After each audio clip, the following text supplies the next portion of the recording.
How do you guys manage areas with honey locust? Honey locust is a funny one. Yeah. Because it gets a lot of hate. It's a lot of hate, but it's also really good. Like sometimes. Yeah, but like the plant itself is like purpose built for cattle for grazing systems. I think it's what is the word? It's a nitrogen fixer. It fixes nitrogen. It's an anachronism, I think is what it's called. It's like a living fossil, as in like it existed. I think I could be wrong if there's some plant nerds out there, but it basically basically existed back. It existed back when there were like large herbivores like roaming around, and so it's purpose built for like the struggles of growing in a pasture with 300 large herbivores. With mastodons and or whatever, but like the cattle rub on any like tree or sapling that's in there, but if the thing has giant thorns on it, they don't like to rub on it, so it gets well established. It does well in like full sunlight. It has like dappled shade, like indirect shade, so your grasses will actually grow well like underneath the shade of the tree. It fixes nitrogen. The pods are very high in energy, so they're super palatable. Seed pods are also for wildlife and cattle and such. Also good forage. It does really well in like high manure, like high nitrogen loads and like soil compaction. So a lot of the time, if you've got a stand of honey locust in the middle of a field, that's where the cattle are going to gravitate towards in the summertime, especially because of the shade. And if you have any other kind of tree in there other than like a honey locust, they're going to probably die if you don't really carefully manage how much time they're spending under that tree. But the honey locust just does fine. Like it doesn't seem to bother it at all to have like lots of excess manure and lots of like compaction from like the hoofs of like 350 head milling around there all day. So like that piece of like the whole puzzle, like it's an awesome tree to have in your pasture. The thing why people have like a war against honey locusts is because of the thorns. Yeah. Oh, they're nasty to deal with. They're so nasty to deal with. Like they're nasty to cut. They're nasty to stack. They puncture tires like so easily. We get a lot of flats. For people who aren't familiar, like they can have thorns that are like that long. And they're like solid. Solid, like really, I mean, it's like wood. It's heavily lignified and incredibly sharp, like sewing needle sharp.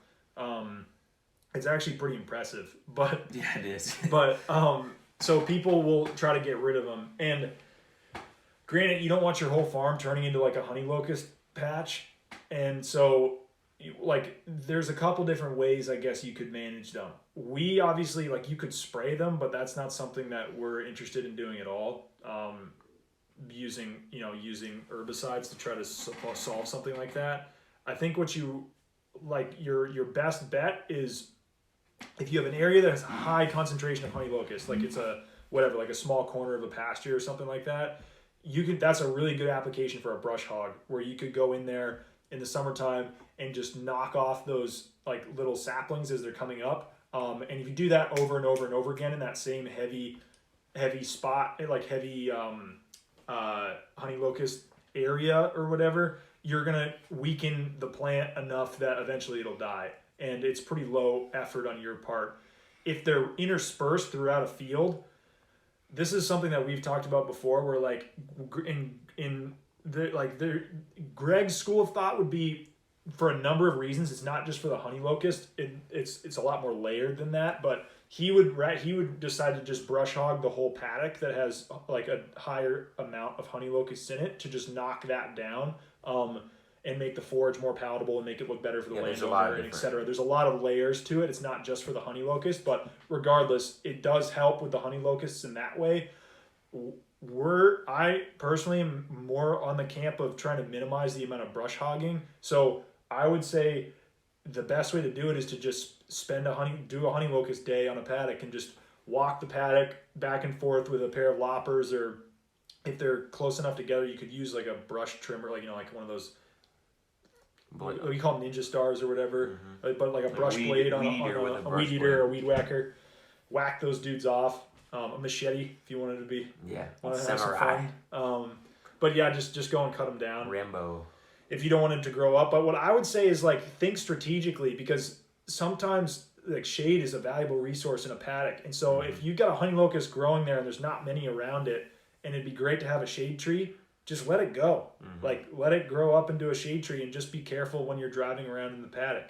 You know, that's what I would do. Yeah, they are. I mean, like you said, with just the fact that they can withstand the cattle. I mean, just purpose built for the cattle. It's like, there's so few trees that can do that. If you can get over the fact that they have thorns that'll eat you alive. Yeah, it's a good tree to have. There's a special place in my heart for the honey locust. An oak tree is not gonna withstand what a honey locust is, and even though an oak tree is a beautiful tree, it's not something you want to have. But if you do want to get like, you know, whatever, walnut or oak or like something like growing in your pasture like that, you can do it. It's just when they're little, you've got to put cages around them and make sure that the cattle can't access them.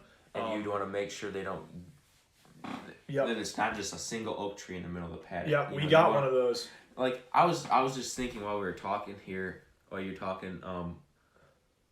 a scenario like with silvopasture, you know. Yep. That's where I think those kind of trees thrive, is like when you've got a lot of shade mixed in with the grass, and so you're not getting like that heavy dense animal density on a single tree. When you say would thrive, you're talking about oaks and walnuts and like hardwoods. Because then it's like, you know, it's not concentrating that impact. Like the shade is spread out over the whole paddock. I think that'd be a super cool thing for those kind of trees. But the honey locust does a lot better if it's like the single tree out in an open pasture. Think about like acacia trees in Africa, like that. It's like the same. Like a savanna. It's the same role. You know what I mean? And I think the Latin name is Robinia pseudoacacia.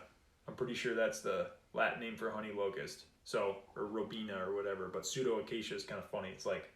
It's like fake acacia tree, you know what I mean? So anyway, a cheap American version. Hey, those thorns are not a knockoff. No, they're not. What's funny is that there's a lot of like hybridization with honey locust trees where they're heavily used like horticulture species, and so they've developed, not developed, but they've bred and they'll select for thornless honey locusts. And so they'll be planted in people's yards or whatever. And then there's wild honey locusts in this part of the country. And so you get this mixing. And so you'll get some honey locust trees that have minimum thorns, like very few, and they're not that nasty. And you get some that's like thorns on top of thorns on top of thorns. Yeah. And you have some that have zero. Like they're completely thornless. And so it's just cool. Like they got some personality. I don't know. Yeah. I'm a fan of the honey locust. Yeah, I'm a fan. It sucks dealing with them. As far as like, if you have to cut one down. Yeah, we just gotta be careful. You just gotta be careful. And use a grapple. And use a grapple and just, if you have a tractor and a lot of honey locust, fill your tires with rubber. Yeah.